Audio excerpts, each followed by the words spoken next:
Middle class के लिए 12 लाख की टैक्स रियायत लेकर आए।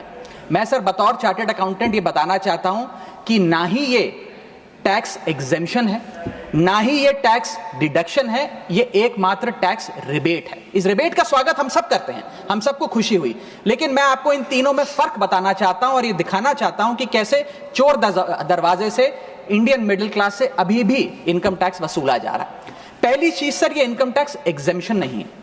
एग्जेम्पशन होता है जैसे एक सोर्स ऑफ इनकम पर इनकम टैक्स लगे ही ना, जैसे कि इस देश में एग्रीकल्चरल इनकम, खेती बाड़ी से जो कमाई होती है उस पर कोई इनकम टैक्स नहीं लगता। ये वो नहीं है। ये टैक्स डिडक्शन भी नहीं है। टैक्स डिडक्शन होता है कि फर्ज करिए आपने साल में 15 लाख रुपए कमाए, इनकम टैक्स डिडक्शन आपको 12 लाख रुपए की मिली, तो 15 घटा 12 3 लाख पर आपको इनकम टैक्स देना पड़ेगा। ये टैक्स डिडक्शन भी नहीं है, ये टैक्स रिबेट है। यानी कि 12 लाख तक अगर आपने पैसा कमाया साल में तो आपको इनकम टैक्स नहीं देना, लेकिन जैसे ही 12 लाख से ज्यादा, फर्ज करिए आपने 12 लाख 1,000 रुपए कमाया, तो पूरे 12 लाख 1,000 पे आपके स्लैब अनुसार आपसे इनकम टैक्स वसूला जाएगा।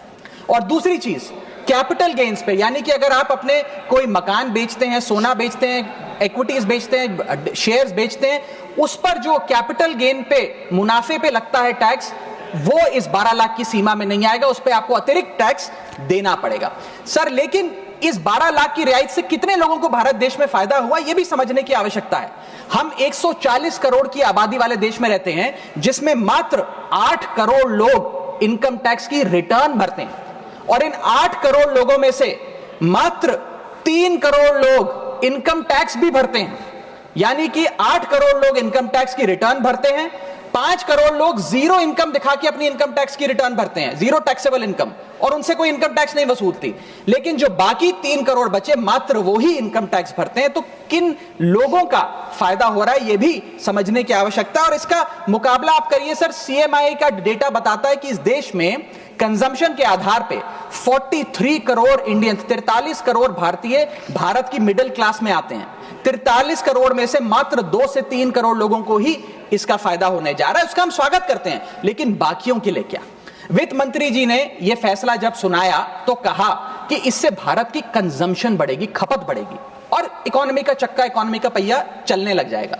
मैं आपको बताना चाहता हूं और इस सदन में भविष्यवाणी करता हूं सर, कि इस टैक्स रियायत से इस देश की कंजम्पशन नहीं बढ़ने वाली। अगर आप वास्तव में इस देश की खपत यानी कि कंजम्पशन बढ़ाना चाहते हैं, तो आपको इनकम टैक्स के साथ साथ जीएसटी नाम का टैक्स कम करना पड़ेगा, क्योंकि जीएसटी वो टैक्स है जो इस देश का अमीर से अमीर आदमी और गरीब से गरीब आदमी भी देता है। जब गरीब आदमी अपने घर में चूल्हा जलाने के लिए माचिस खरीदता है तो उस पर भी जीएसटी देता है, और अमीर आदमी जब सफर करने के लिए मर्सिडीज और बीएमडब्ल्यू खरीदता है उस पर भी जीएसटी देता है। जीएसटी वो लोग भी देते हैं जो इनकम टैक्स नहीं भरते, जीएसटी वो लोग भी देते हैं जिनको सरकार, उन 80 करोड़ भारतीयों को जिनको फ्री राशन देती है, जीएसटी उनसे भी वसूला जाता है। तो सही मायने में अगर आप भारत में खपत यानी कि कंजम्पशन को बढ़ाना चाहते हैं, इकोनॉमी रिवाइव करना चाहते हैं, तो आपको जीएसटी कम करना पड़ेगा और जीएसटी स्ट्रीमलाइन करना पड़ेगा।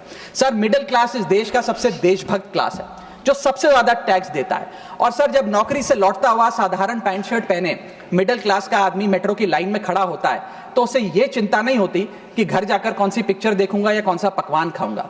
उसे यह चिंता होती है कि मैं अगले हफ्ते अपने बच्चों की फीस कैसे भरूंगा, बाबूजी का ऑपरेशन कैसे कराऊंगा, या बड़े साल नौकरी कर ली, अब एक स्कूटी खरीद लेता हूं, लेकिन जब बाजार जाता है तो पता लगता है वो स्कूटी जो 4 लाख की, जो 40,000 की मिलती थी, वो अब 1 लाख रुपए की मिलने लगी, या वो ऑल्टो गाड़ी जो 3-3.5 लाख की मिलती थी अब 10 लाख रुपए की मिलने लगी। ये सच्चाई है सर, और इसलिए है क्योंकि सर सैलरी बढ़ती नहीं, बचत होती नहीं, सिर्फ और सिर्फ महंगाई बढ़ती है।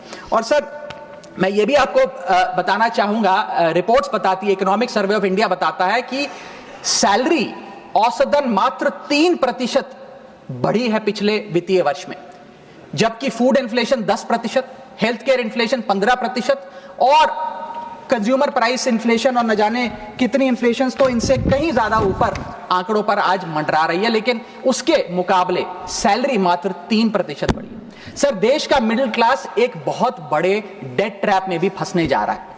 मैं ये भी भविष्यवाणी आज करना चाहूंगा, क्योंकि भारत का household debt to GDP ratio आज 40% पे खड़ा हो गया। सरल भाषा में बताऊं तो भारत के मिडिल क्लास परिवार आज रोजमर्रा के जीवन के लिए, अपने डेली एक्सपेंसेस के लिए लोन लेने पर मजबूर हो गए हैं, चाहे वो पर्सनल लोन हो, चाहे वो क्रेडिट कार्ड के जरिए हो, या चाहे वो अन्य प्रकार से फाइनेंशियल इंस्टीट्यूशन से ब्याज पर पैसा लेना हो। यानी कि जो सैलरी 1 तारीख को आती है वो पहले ही आपके रोजमर्रा के जीवन में जो आपने खर्चा करने के लिए ब्याज पर पैसा लिया हुआ है उसके भुगतान में लग जाती है, और इंडिया का मिडिल क्लास एक डेट ट्रैप में फंसता जा रहा है। ये लोन कोई मकान बनाने के लिए या दफ्तर खरीदने के लिए या एसेट क्रिएशन के लिए नहीं है, ये day to day expenses meet करने के लिए, जो भारत के मिडिल क्लास को एक डेट ट्रैप में खड़ा करता जा रहा है। सर, सैलरी तो 7 तारीख को आती है महीने की, लेकिन 1 तारीख को मकान मालिक आ जाता है दरवाजे पे दरवाजा खटखटाने की किराया दो, और सारी उम्र काम करने के बाद एक मिडिल क्लास का आदमी सोचता है कि अंत में रिटायरमेंट के समय एक छोटा सा अपना मकान, जमीन खरीद के मकान बनाऊंगा। जमीन खरीद के मकान बनाना तो छोड़िए सर, आज रियल एस्टेट के प्राइसेस, आपकी अर्निंग्स, मिडिल क्लास की अर्निंग्स के मुकाबले इतने ज्यादा हैं कि रिटायरमेंट 2-3 जन्म काम करने के बाद, रिटायरमेंट लेने के बाद भी शायद वो 2 BHK अपार्टमेंट भी नहीं खरीद पाएगा। इसीलिए मिडिल क्लास आज सरकार को वो गाना सुनाना चाहता है कि सारी उम्र हम मर मर के जी लिए, एक पल तो अब हमें जीने दो। सच्चाई ये है सर कि मिडिल क्लास के घरों में जब कभी शादी का कार्ड आता है तो चिंता हो जाती है कि सगन में कितना पैसा देना पड़ेगा, और साथ ही साथ नया सूट सिलवाना पड़ेगा, ट्रेन का खर्चा हो जाएगा, एटसेट्रा।